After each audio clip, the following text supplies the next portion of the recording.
வணக்கம் நண்பர்களே. நான் இன்றைக்கி ரொம்ப முக்கியமான ஒரு தகவலை உங்கள்கிட்ட பகிர்ந்துக்க போகிறேன். உங்கள் வீடுகளில் முதியவர்கள் இருக்கிறாங்க. ஒரு வயது முதிர்ந்த அப்பா, அம்மா, தாத்தா, பாட்டி இவங்கெல்லாம் இருக்கிறாங்க. அதுவும் தனிமையில் இருக்கிறாங்கன்னா கண்டிப்பாக நீங்கள் இந்த வீடியோவை கேளுங்க. என்னென்னு பார்த்தோன்னா, சமீப காலமாக சிபிஐ போல நடித்து முதியவர்களிடம் அப்படியே ஒரு மாதிரி அவங்கள மூளைச்சலவை பண்ணி அவங்ககிட்ட இருக்க பணத்தை பறிக்கிற கும்பல் தொடர்ச்சியாக செயல்பட்டு வருது.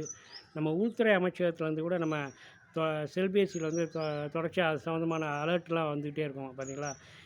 ஏற்கனவே நிறையா பேர்ட்ட அந்த மாதிரி ஏமாற்றிருந்தாங்க. இப்போ பார்த்தீங்கன்னா மும்பையில் ஒரு 85 வயது மூதாட்டிங்க, அவங்கள்ட்ட கிட்டத்தட்ட ஒரு 3 மாதமாக மிரட்டி ஒரு 20 கோடி ரூபாயை கொஞ்சம் கொஞ்சமாக பறிச்சிருக்காங்க. எவ்வளோ பெரிய ஃப்ராடுத்தனம் பார்த்தீங்கன்னா, 20 கோடி ரூபா.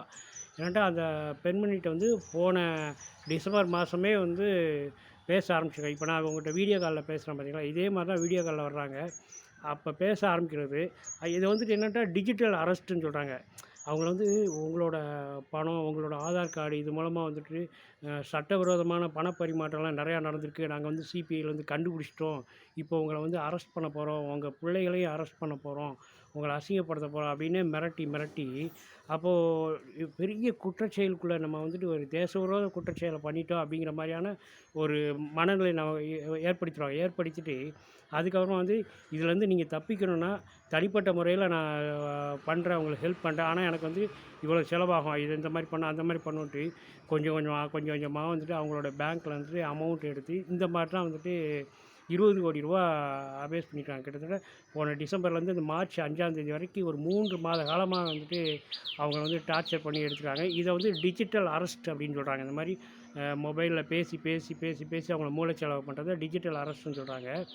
இப்போ இந்த மாதிரி இருக்கிறதுலேருந்து தப்பிக்கணும்னா என்ன பண்ணணும்? ஏன்டா இப்போ நம்ம வீட்டில் அம்மாவோ அப்பாவோ வயது முதிர்ந்தவர்கள் வீட்டில் தனிமையில் இருக்காங்க. நம்ம வெளியூரில் வெளிநாட்டில் இருக்கிறோம் அப்படிங்கிற மாதிரி இருந்துச்சுன்னா அவங்களோட தொடர்ச்சியாக ஃபோனில் பேசிக்கிட்டே இருங்க. அதே மாதிரி அவங்களுக்கு ஏதாவது ஒரு இந்த மாதிரி பிரச்சனை அப்படிங்கிற மாதிரி தெரிஞ்சதுன்னா உடனே சைபர் கிரைம் நம்பருக்கு கால் பண்ணி அதை சொல்ல சொல்லுங்கள். அல்லது தங்களுக்கு கால் பண்ண சொல்லுங்கள். எப்போயுமே இந்த மாதிரி மொபைல் ஃபோனில் ஒரு மிரட்டல் வருதுனாலே அலர்ட் ஆகிட்டு எங்கள்கிட்ட தகவல் சொல்லுங்கள், நீங்கள் தைரியமாக இருங்கன்ட்டு அந்த தைரியத்தை கொடுங்க. ஏன்னா அவங்க முதியவர்கள் ஏதாவது பேங்க்கில் போய் டிரான்சாக்ஷன் வைக்கிறது, பக்கத்து வீடுகள் தெரிஞ்சவங்ககிட்ட அப்படி இப்படி பேசுகிறது, இதை வச்சு தான் அவங்கள கார்னர் பண்ணி இந்த மாதிரிலாம் பண்ணுறாங்கிறாங்க. அதனால் உங்கள் முதியவர்களை ரொம்ப அலர்ட் பண்ணி வைங்க. தனிமையில் இருக்கவங்கள்ட்ட தொடர்ச்சியாக பேசிக்கிட்டே இருங்க. அப்போ தான் இதை தடுக்க முடியும். நன்றி, வணக்கம்.